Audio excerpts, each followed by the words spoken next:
Halo Sobat 7 Detik. Dalam urusan alutsista militer, khususnya main battle tank, selama ini kita terlalu berfokus pada negara adidaya seperti Amerika Serikat, China, bahkan Rusia. Tapi untuk video kali ini, kita akan membahas MBT Karar buatan negara Iran.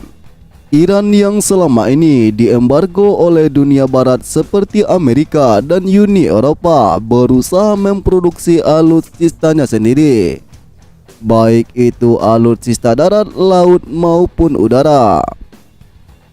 Untuk urusan alutsista darat, khususnya main battle tank, negara ini berhasil memproduksi MBT Karar.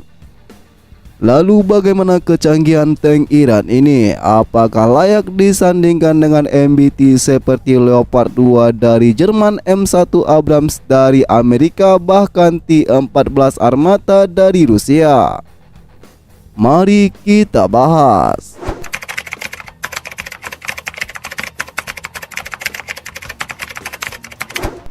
Pada bulan Februari tahun 2018 lalu, tank tempur utama MBT terbaru buatan Iran resmi berdinas.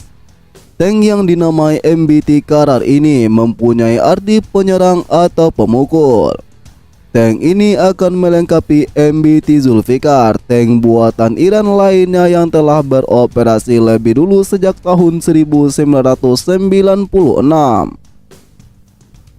Tank ini dibangun berdasarkan sasis tank T-72 buatan Uni Soviet atau sekarang bernama Rusia, yang telah dilengkapi kubah senjata atau turret terbaru. Fakta ini dapat dipahami karena militer Iran mengoperasikan sekitar 480 tank T-72S. Namun desain akhir Karar sendiri justru tampak lebih mirip dengan tank T-90MS buatan Rusia. Peralatan standar Karar mencakup sistem perlindungan NBC, nuklir, biologi, dan kimia. Peralatan penglihatan malam untuk ketiga awaknya, sistem kontrol tembak elektro-optik, laser rangefinder, dan komputer balistik. Semua anggota awak memiliki panel kontrol digital dan sistem manajemen medan perang baru untuk meningkatkan efektivitas tempur dengan mengintegrasikan peta pertempuran digital, kesadaran situasional, sistem komunikasi, dan sensor. Persenjataan utama Karar adalah Cannon Smart-Bore 125 mm yang dilengkapi dengan foam extractor dan thermal sleeve. Meriam ini dapat menembakkan berbagai amunisi standar seperti APF-SDS atau Armor Piercing Fin Stabilized Discarding Sabot, dan juga dapat menembakkan HEAT atau High Explosive Anti-Tank serta HEV atau High Explosive Fragmentation, dan bahkan bisa meluncurkan misil anti-tank. Kisaran jarak tembak efektif menggunakan amunisi APF-SDS sekitar 2000 hingga 300 meter.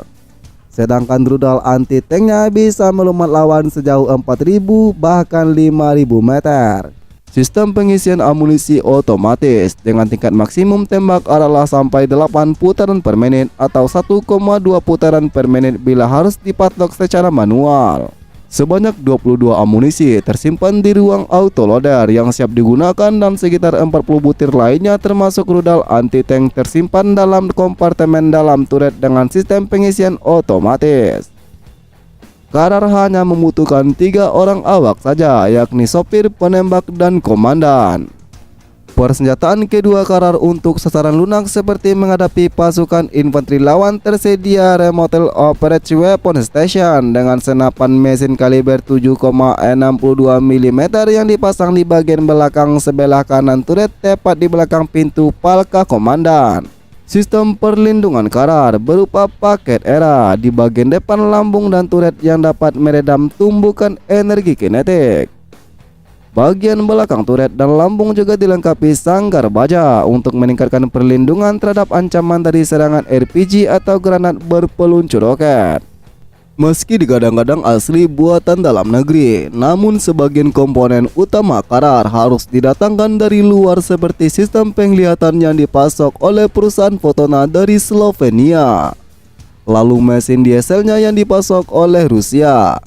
Tank ini diperkirakan memiliki daya 1000 hingga 1200 tenaga kuda sehingga mampu membuat tank yang berbobot 51 ton ini mempunyai kecepatan 70 km per jam di jalan rata keras. Dengan daya jelajah kadar sekitar 550 km dan bisa bertambah jauh dengan 2 tangki BBM ekstra sebanyak 200 liter yang dipasang pada buritan tank. Itulah pembahasan terkait tank MBT Karar. Semoga bisa menambah wawasan dan ilmu pengetahuan. Sampai di sini dulu video kali ini. See you in the next video. Bye bye.